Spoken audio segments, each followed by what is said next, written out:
तो फर्स्ट वाला मेरा हो गया एसिलेटेड, ठीक है, टिक भी करता रहता हूँ, तो मैं आपको चाहिए तो भेज भी दूंगा वो पेपर को ना, रिकॉर्डेड रहेगा, ठीक है। चलो, तो पहला फर्स्ट आंसर मेरा क्या हो गया, सी ऑप्शन, ठीक है। नेक्स्ट ऑप्शन देखो अभी, the electron volt is equal to how many joules, electron volt is equal to हाँ 1.6 10⁻⁹ जूल, ठीक है, B one option, okay. Next, अब यहाँ पे देख क्या दिया है, which of the following is a correct. अब इसमें हमारे पास कौन कौन सी रेज हैं, पहले इसको जूम कर लेते हैं, रेज अच्छे से दिखाई दे। लैम्बडा ब्लू कलर का, येलो कलर का, ग्रीन, पहले तो आप विबग्योर बना लो। विबग्योर में हम पहले यहाँ पे देखो, विबग्योर के हिसाब से वी आई, ये मेरा विबग्योर हो गया। विबग्योर के हिसाब से वेवलेंथ सबसे अधिकतर जो वेवलेंथ होता है लैम्बडा का, इसका सबसे ज़्यादा है, सबसे ज़्यादा है, तो उस हिसाब से एडजस्ट कर लेते हैं। सबसे ज़्यादा यहाँ पे क्या दिख रहा है मेरे को, यहाँ पे इस तरफ ज़्यादा है, तो यहाँ पे सबसे ज़्यादा येलो ग्रीन ऑरेंज, तो येलो दिख रहा है, ठीक है ना। तो येलो के बाद फिर ग्रीन, येलो के बाद ग्रीन, येलो के बाद ग्रीन कौन सा, ये फिर ब्लू, तो बी वाला ऑप्शन। समझ में आया बेटा, इस तरह से आप बना लोगे तो आपको क्लियर रहेगा उस चीज़ के लिए, ठीक है। चलो नेक्स्ट पे देख, नेक्स्ट क्या दिया है, physical quantity power mathematical is a product of, power is equal to क्या है, वी एन आई, ठीक है। Power is equal to force into, okay, force into velocity, okay. Power is equal to आपका force into velocity, force and displacement तो मेरा work होता है, and rate of doing work is set to be power, तो force into time भी आपका नहीं रहेगा, फोर्स इनटू एक्सीलरेशन, क्योंकि देख मेरा क्या होता है कि force into power is equal to rate of doing work upon time, तो वर्क अपॉन टाइम में क्या होता है, force into displacement upon time, ठीक है, and displacement upon time is set to be velocity, तो force into velocity, a option correct है। Understood, पक्का। चलूँ आगे, चल नेक्स्ट देखते हैं, समझ में आ रहा है कि नहीं आ रहा है, बस हूँ करते जा रही है, समझ में आ रहा है। देख नेक्स्ट,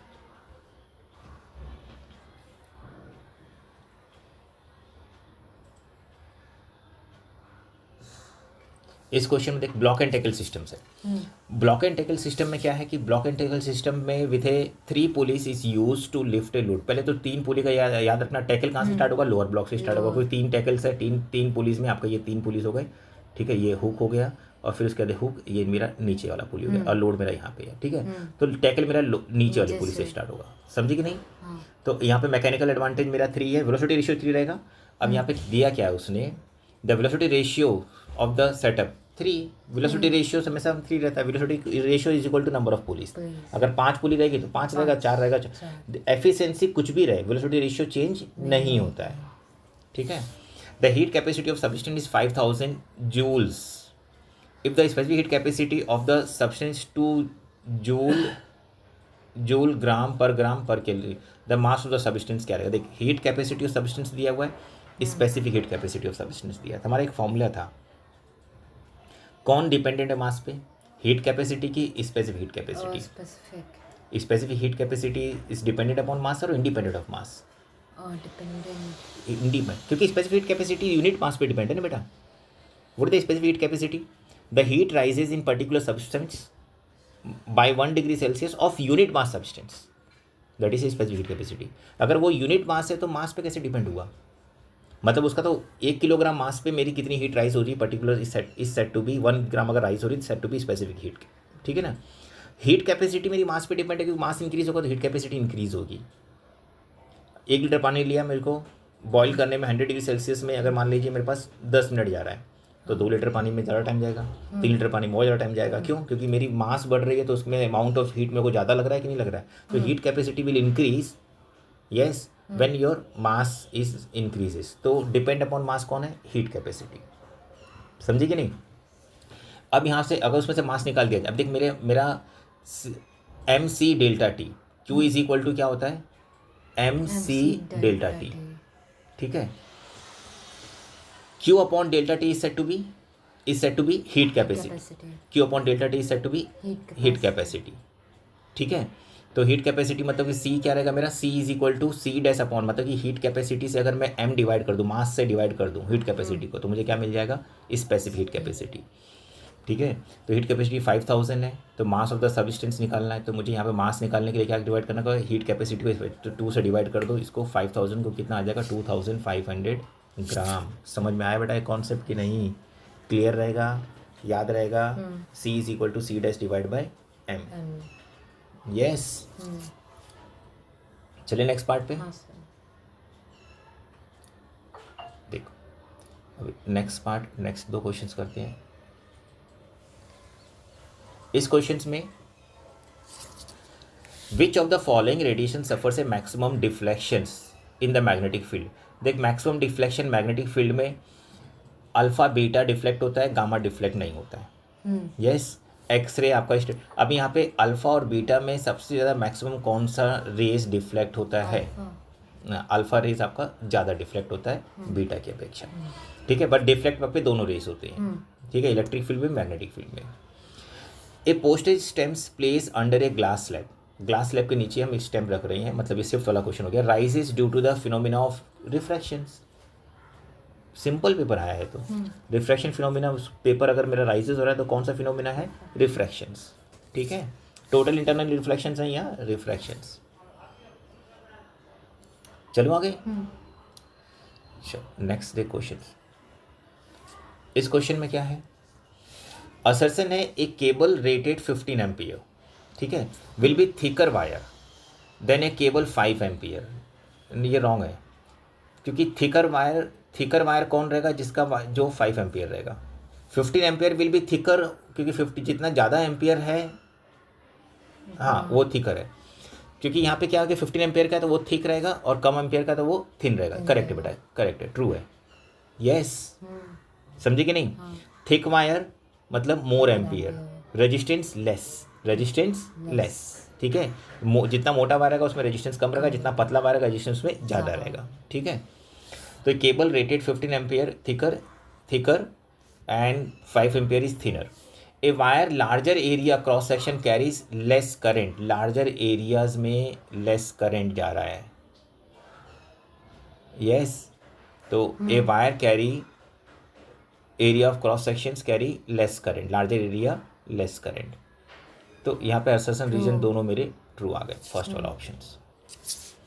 चलिए नेक्स्ट पे, नेक्स्ट पार्ट देख। अभी आपका डायग्राम वाला क्वेश्चन आ गया।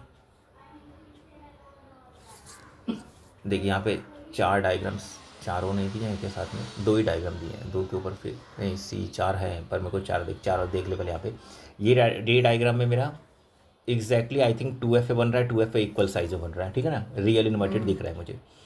इस रे डायग्राम में देख, अगर ये 2F पे है, नीचे से रे देख, ये ऊपर से नीचे जाएगा, नीचे बैंड हुआ, और ये नीचे जाएगा तो पैरेलल हुआ है, ये दोनों करेक्ट है। ये तेरा ये F से जा रही है तो ऑप्टिकल सेंटर से स्ट्रेट ही जाएगी, और ये बैंड स्ट्रेट हुई, ये भी करेक्ट है। ठीक है, अब इसमें सी वाला देखते हैं। अगर मेरी रे मैंने तीनों ये F से पास हुई, और ये तेरी ऑप्टिकल से यहाँ पे बैंड हुई यहाँ से जाके, और ये पैरेलल चली जाएगी, पैरेलल चली जाएगी। यहाँ पे ये F से गई तो ये स्ट्रेट पैरेलल गई, और ये F से नहीं गई तो भी मेरी ये पैरेलल जाने वाली है यहाँ पे। ओके, फोर्थ वाले में कैसा है, फोर्थ वाले में ये यहाँ से, हाँ फोर्थ वाले में देखिए ये कॉन्केव है तो यहाँ से ये बैंड होनी चाहिए थी, तो 4D वाला करेक्ट नहीं है। डी वाला मेरा रॉन्ग क्यों है, क्योंकि ये स्ट्रेट नहीं जाएगी। कॉन्केव रे की प्रॉपर्टी होती है रेज आपकी कन्वर्ज होगी। यस, तो यहाँ पे कैसे हुई, देखिए यहाँ पे क्या, अगर F से पास हो रही तो पैरेलल जाएगी, तो ये भी तेरा करेक्ट नहीं है, सी वाला भी, क्योंकि मेरी F से ये पास, दो रे जो F से पास नहीं हुई है वो मेरी कन्वर्ज होगी। यस, F से पास हुई तो स्ट्रेट पैरेलल गई है, तो ये भी तुम्हारा सही नहीं है, ये भी सही नहीं है। अब इसने पूछा क्या है, देखते हैं। विच ऑफ द फॉलोइंग रे डायग्राम इज करेक्ट। अच्छा, अब इन दोनों से चेक करना पड़ेगा कौन सा करेक्ट है। एरो देख ले बराबर, ऑप्टिकल सेंटर से स्ट्रेट जा रही है। यस, इन्वर्टेड इमेज, तो ये भी करेक्ट है। और फिर ये आपकी F से पास हो रही है।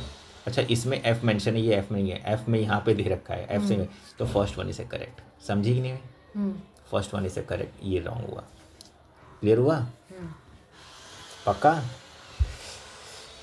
चल नेक्स्ट देख, अरे कैंसिल हो, देख अब नेक्स्ट में क्वेश्चंस में क्या दिया है, 2 क्वेश्चन साथ में करते हैं। इस क्वेश्चन में क्वेश्चन नंबर देख, इस क्वेश्चन में क्या है, कैसे मालूम पड़ा, sound vibration which can be use for imaging the human organs, okay, ultrasonic sound, simple, very simple, बहुत simple. Water pond appears 2.1 metre deep appears, तो ये आपका अपेरेंट डेप्थ हो गया। Refractive index is 4/3, find the actual depth, तो मेरा formula क्या है, real depth upon apparent depth, ठीक है। मेरा refractive index of water 4/3, real depth मुझे कैलकुलेट करना है, एंड अपेरेंट डेप्थ 2.1 है, तो 2.1 इधर ही कैंसिल कर ले, 0.7 इंटू 4 करेंगे तो क्या आ जाएगा मेरा 2.8, तो first answer A1 is correct answer, understood, okay, कोई डाउट नहीं ना। चल नेक्स्ट करते हैं।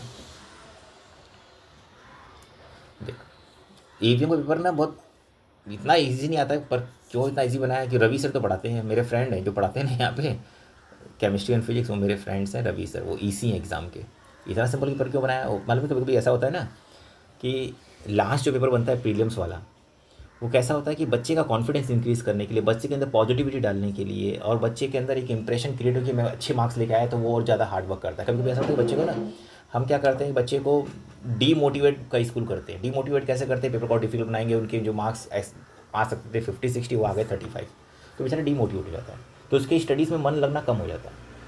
और आपका लास्ट प्रीलिम पेपर अगर आप इजी बनाते हो, अच्छा बनाते हो, तो उससे क्या होता है ना कि उससे बच्चे को एक मोटिवेशन प्रोवाइड होता है, और वो मोटिवेशन बच्चे को स्टडीज़ में हेल्प करता है, जिससे उसके मार्क्स और इंक्रीज़ होते हैं। तो ये बहुत अच्छा, क्योंकि ये मैं देखो, हम लोग एक फ्रेंड्स हैं, और मैंने हम लोग मालूम है जैसे जैसे ये जो ये सर है ना, 2002 से लेके 2012 तक हम एक ही क्लासेस में पढ़ाते थे। ये एवीएम के सर हैं जिन्होंने पेपर बनाया है, और उसके बाद भी अभी हमारी फ्रेंड्स, उसके बाद फिर मैंने साथ में क्लासेस भी चालू किया था, वो तो कोविड में बंद करना पड़ गया, फिर उसके बाद हम लोग चालू नहीं किए।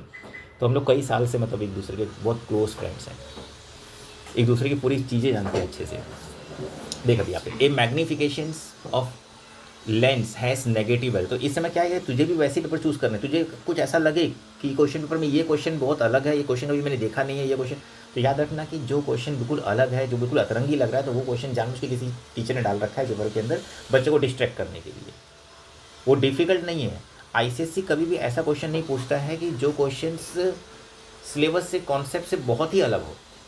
उस सिलेबस से कॉन्सेप्ट रहेगा और अंडरस्टैंडिंग लेवल तक बच्चे का रहेगा, क्योंकि आईसीएससी को पेपर ऐसा प्रिपेयर करना है कि हर बच्चा एवरेज से लेके टॉपर में 90% वाले टॉपर समझ सके, समझे कि नहीं। हार्डली कोई एक आध क्वेश्चन रहता है कि जो थोड़ा सा मोर देन एवरेज रहेगा, okay. Magnification of a lens has negative, magnification negative सिर्फ रियल इमेज का होता है, याद रखना। रियल इमेज का नेगेटिव होता है, वर्चुअल इमेज का आपका हमेशा पॉजिटिव होता है, ठीक है। अब रियल इमेज का नेगेटिव होता है और the image is virtual erect real inverted, तो रियल इन्वर्टेड आपका नेगेटिव इमेज, ठीक है। इक्वल रजिस्टर, अभी इसका इक्वल रजिस्टर में कैलकुलेट करना है। देख कैसे कैलकुलेट होगा, यहाँ पे ये 2 ओम्स 2 ओम्स साढ़े 2 ओम्स है ए और बी के बीच में, तो ये जो 3 है, ये 3 आपके कैसे हैं, ये 3 आपके सीरीज़ में है, 2 2 2 2 1 अपॉन ये 6 हो गया, तो मतलब मेरा 1 upon R is equal to 1 upon 6 plus 1 upon 2। समझ में बेटा आया ये 3 6 पैरेलल हो गए, ये 6 हो गए, ये सीरीज़ हो गया, और ये तुम्हारा सीरीज, तो 2 पैरेलल में हो गए ना, ये 6 हो गया और ये 2 हो गया, ये दोनों आपस में पैरेलल हो गए, तो 1 upon 6 plus 1 upon 2 equal to 1 upon R. मेरा एलसीएम क्या हो जाएगा 6, तो ये 1 प्लस 2 इंटू 3 मतलब 3, 3 प्लस 1 4 अपॉन 6, तो 6 अपॉन 3 मतलब 3 अपॉन 2, 3 अपॉन 2 मतलब 1.5। क्लियर है कि नहीं, पक्का। चलूँ आगे, चल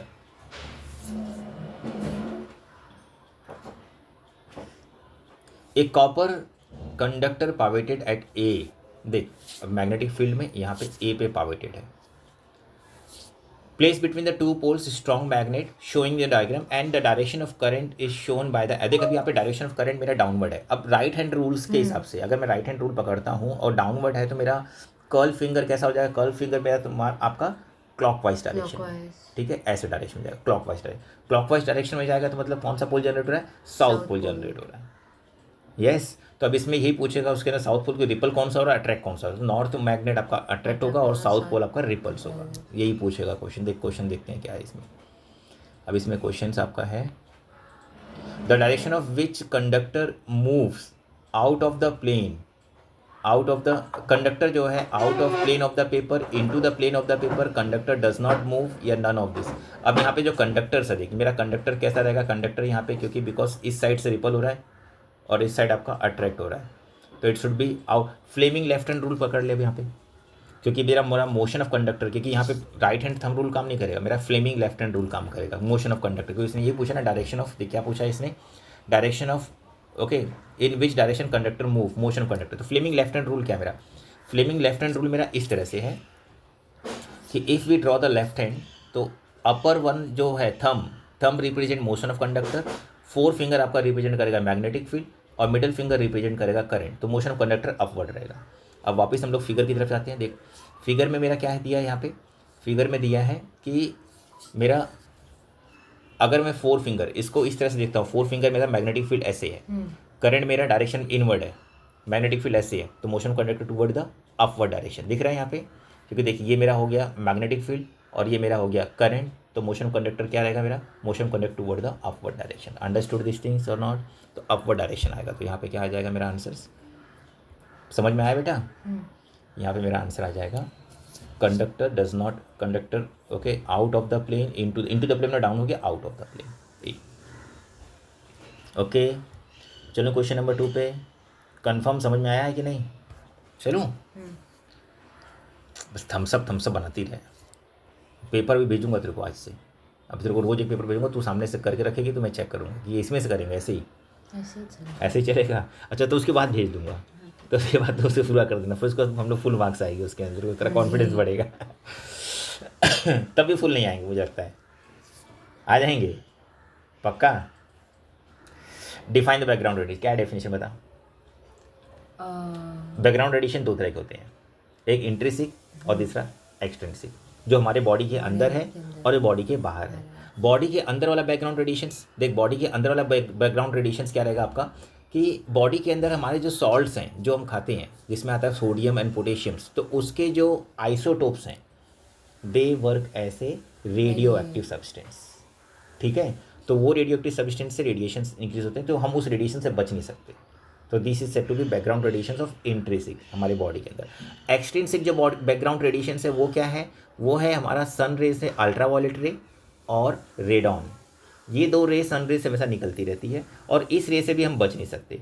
पर इनकी जो रेडिएशंस की जो इफेक्ट है, मतलब रेडिएशन का एक तरह से कॉन्सेंट्रेशन बोल सकते हैं, वो इतना ज़्यादा नहीं रहता है कि जिससे हमारी बॉडी को हार्म पहुँचे, हमारे सेल्स को harm, and that is required also. Yes why required also, क्योंकि हमारी बॉडी के अंदर जो हार्मफुल जर्म्स हैं वो उस रेडिएशन से किल्स भी होते हैं। येस हमारे बॉडी को इलेक्ट्रोलाइट मतलब चार्ज भी प्रोवाइड करते हैं ये रेडिएशंस। तो हमारे जैसे हमारे बॉडी में क्या है, आयंस जो है, मैग्नीशियम्स है, पोटेशियम्स है, सोडियम है, इनके आइसोटोप हमारी बॉडी के अंदर चार्ज प्रोवाइड करते हैं, आयंस प्रोवाइड करते हैं, विच इज़ वर्क ऐसे इलेक्ट्रोलाइट। क्लियर कि नहीं। तो ये इंट्रिंसिक रेडिएशन और जो आउटसाइड सन से रेडिएशंस निकल रहे हैं, रेडॉन और कॉस्मिक रे, यस ये आपके दोनों रेडिएशन को हम लोग बोलते हैं बैकग्राउंड रेडिएशंस। नेक्स्ट एक 2 points difference between the nuclear fission nuclear fusion. Nuclear fission क्या होता है, one neutron bombarding a uranium atom form krypton and barium. Nuclear fission मतलब कि एक न्यूट्रॉन क्या कर रहा है, यूरेनियम को ब्रेक डाउन कर रहा है 2 डॉटर एलिमेंट्स में। फ्यूजन क्या होता है कि 2 daughter elements when combine to form से 1 uranium, when okay krypton barium combine to form से uranium is said to be nuclear fusion.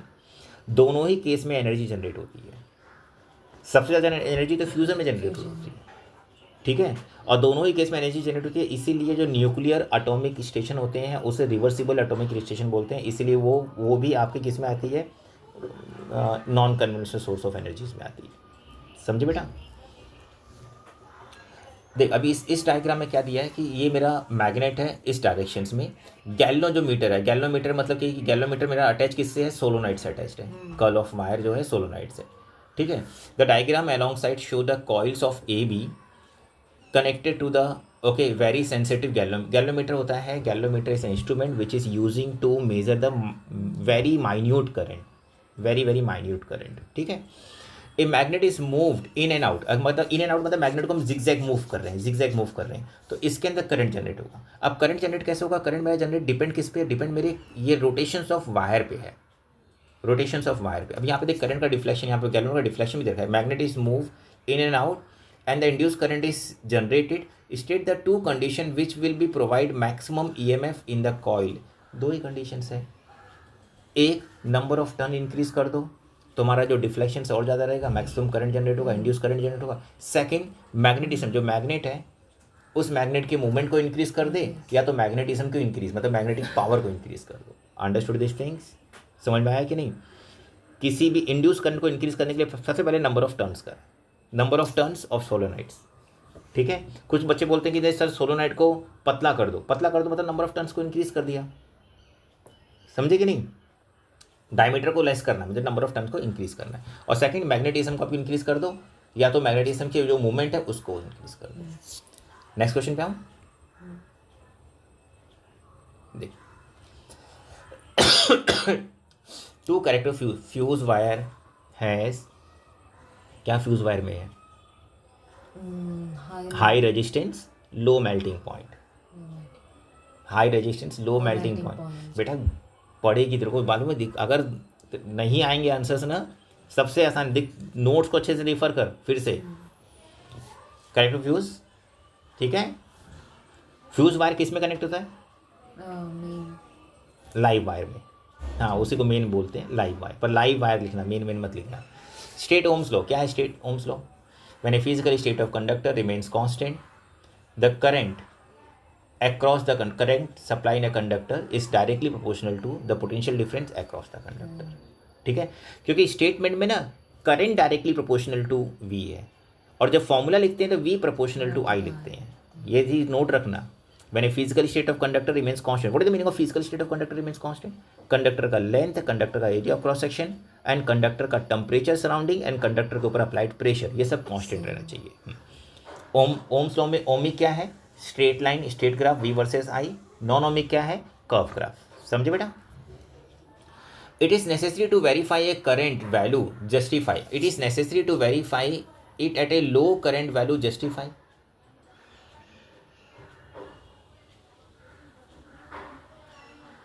How we can justify the ohm's law? We have to check v, ratio of v upon i is constant. Yes, ratio of V upon I is constant, then Ohm's law is going to be verified. So it is necessary to verify a low current value. Yes, it is necessary to verify low current. How to justify? We have to find the resistance, okay, at different voltage. Decrease the current and find the ratio of voltage upon current. Voltage upon current is constant, then means the conductor obey the Ohm's law. समझे कि नहीं? Next question देख। अभी इस question में क्या है? Identify the class of lever. फ्लीवर्ड याद है कि नहीं? एफ फलक्रम बीच में क्लास 1, फलक्रम लोड बीच में क्लास 2, इफर्ट बीच में क्लास 3, ये फ्लीवर्ड याद रखना। चल अब इसमें व्हील बैरो, कौन सा लीवर बता? व्हील बैरो क्या बीच में है? लोड। हाँ तो कौन सा लीवर हुआ? सेकंड, क्लास 2 लीवर हो गया। ये क्रू हैमर है, ये है ना। तो मेरा क्रू यहाँ फंसा है, फलक्रम कहाँ पे है? यहाँ पे है।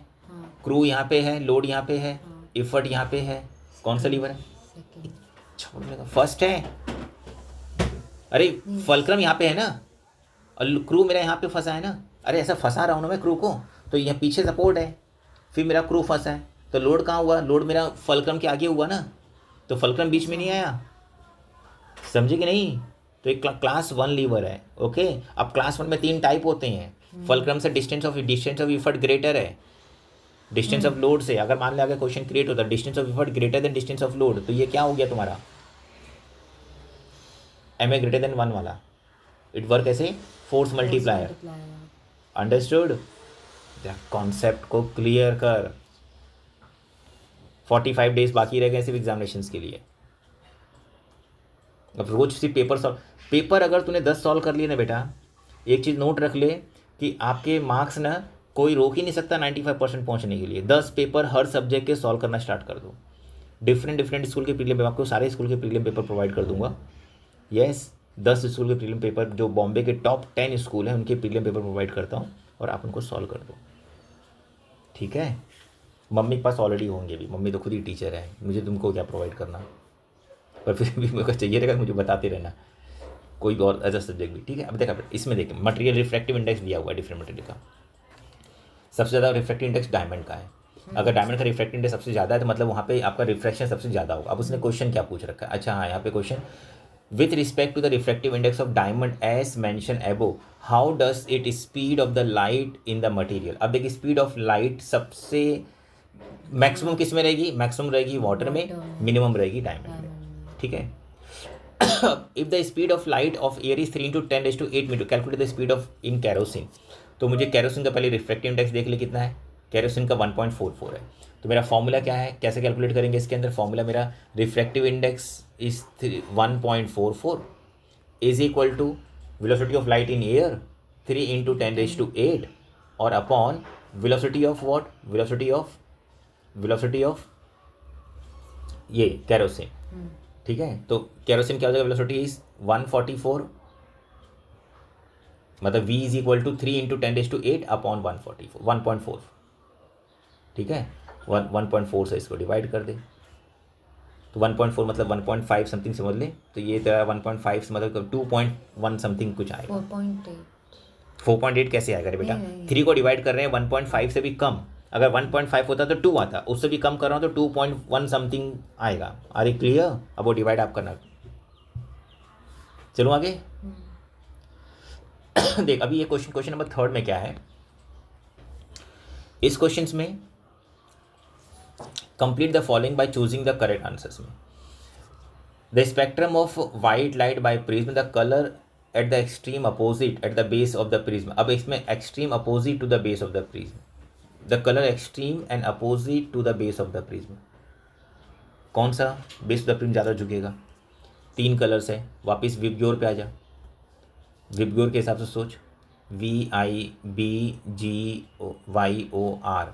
तो सबसे ज़्यादा कौन सा कलर, देखिए रेड तो नहीं झुकेगा, बैंड ज़्यादा कम, फिर येलो, फिर ब्लू, तो मतलब ब्लू ज़्यादा, तो एक्सट्रीम आपका जो नीचे रहेगा टूवर्ड द बेस की तरफ blue and toward the vertex की तरफ रेड।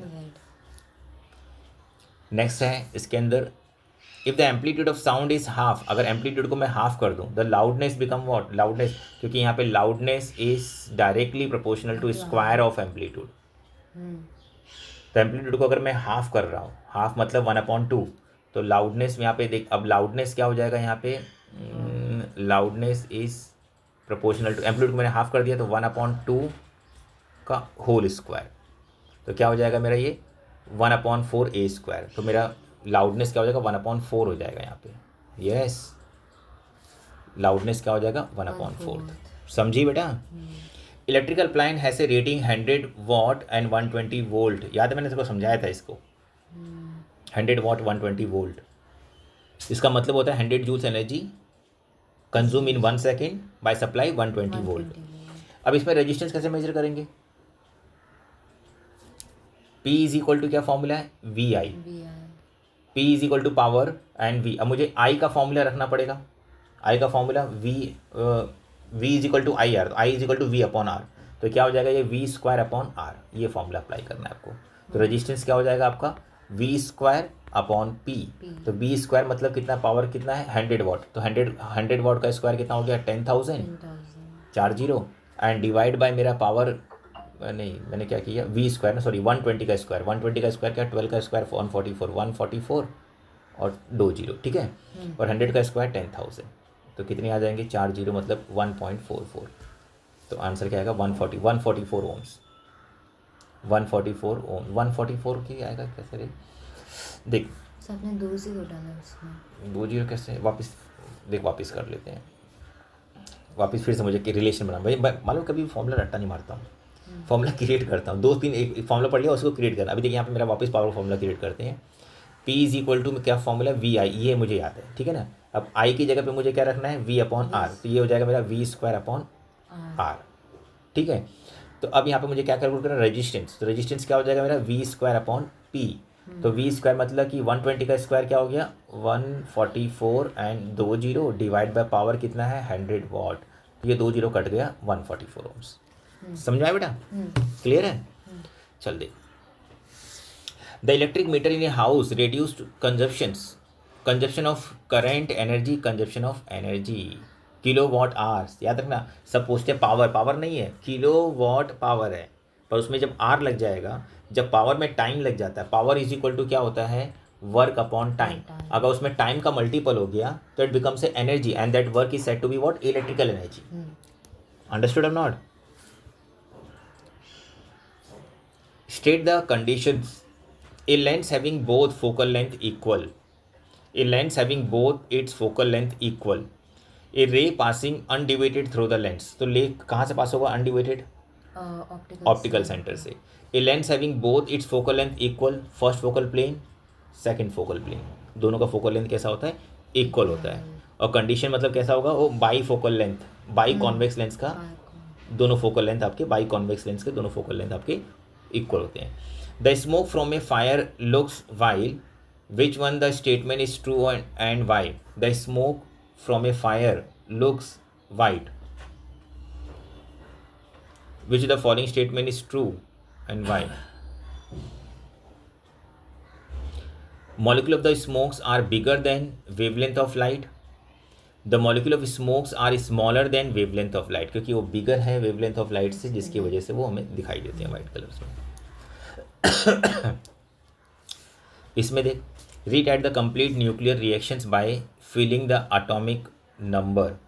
अब यहाँ पे एक न्यूट्रॉन ने बॉम्बार्ड किया है, तो बेरियम एंड कैप्टन बना है। यस, तो न्यूट्रॉन बम्बार्ड करते हैं तो बेरियम देख यहाँ पे 30, अब देख यहाँ पे मास नंबर 144 हो गया, तो मास नंबर क्या होगा मेरे यहाँ पे मास नंबर आपके इसमें डिस्ट्रीब्यूट हो जाएगा। तो 235 में से 144 माइनस कर दें और इधर 92 में से 36 माइनस करके यहाँ लिख दें। समझे कि नहीं? और तीन न्यूट्रॉन जनरेट हो रहे हैं, तीन न्यूट्रॉन जब जनरेट होते हैं मेरा मास नंबर कम हो जाएगा। तो मास नंबर 235 माइनस, मतलब मास नंबर कैसे करूँगा बेटा इसके अंदर, मैं मास नंबर ना 235 माइनस 144 किया, अब ये कितना आ गया 2, 3 माइनस 4 इज 1 और 112, पर इसमें से तीन न्यूट्रॉन, एक न्यूट्रॉन तो मेरा ऐड हुआ ही था, तो दो न्यूट्रॉन और कम हो गए, तो मतलब मेरा इसका मास नंबर क्या हो जाएगा 110, 110। समझी कि नहीं? क्योंकि दो न्यूट्रॉन और निकल गए ना उसमें से जो आगे हिट करने वाले हैं। ओके, अब इसमें पर मास, अभी प्रोटॉन मेरे ये चेंज नहीं होंगे, ये तेरा 92 है तो 92 माइनस यहाँ पे 92 माइनस 36 कर ले, तो ये तेरा 12 माइनस 6 इज 6, 8 माइनस 3 56, तो ये आ जाएगा तेरा बेरियम 56। समझ गए बेटा? तो आपका सेक्शन ये कंप्लीट हो गया है। यस, देख सेक्शन बी।